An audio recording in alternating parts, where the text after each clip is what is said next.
Macchine con cappelli alpini per onorare le penne nere nella 3 giorni della Triveneta di Conegliano. I preparativi sono tanti, la città è in fermento, ma è in fermento da tutti i punti di vista e ci sono tutte le associazioni che oggi stanno lavorando per farsi trovare al meglio venerdì, sabato e domenica, 3 giorni che resteranno nella storia della nostra città. Città che vivrà una vera e propria invasione il sabato sera con gran finale sulla scalinata degli Alpini, tutto con un piano di sicurezza già attivo da giorni. Abbiamo fatto l'ultimo passo sulla sicurezza in prefettura con prefetto, questore, gli alpini sono oltre 150 che presidieranno il sabato sera, poi la domenica ci sarà la sfilata, ma come nel migliore delle tradizioni alpine tutto è stato programmato fino ai minimi dettagli. Una festa dove anche la gestione della pulizia della città e della raccolta dei rifiuti è stata rafforzata. Durante tutto lungo il percorso all'interno della città sono previsti 70 punti di raccolta differenziata sia per la parte organica, non organica, la carta, la plastica e il vetro.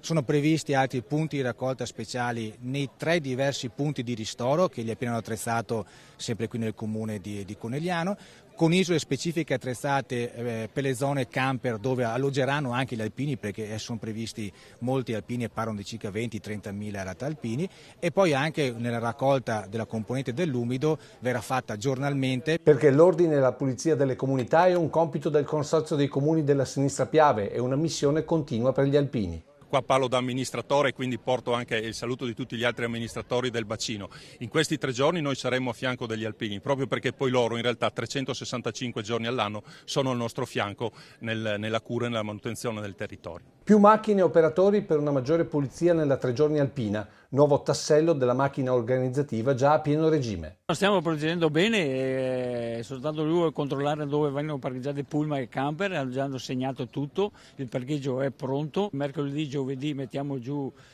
sulle palestre le brandine, ci mettiamo anche un tappeto sotto in modo che non venga rovinato il parquet della palestra, e il resto lo stiamo controllando adesso da oggi in poi, tutto quello che abbiamo messo in campo che sia ordinato e pronto.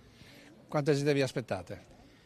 Ma secondo le aspettative ci aspettiamo tanta gente, penso, magari non mi ricordo più i numeri di 10 anni fa, ma penso che li supereremo.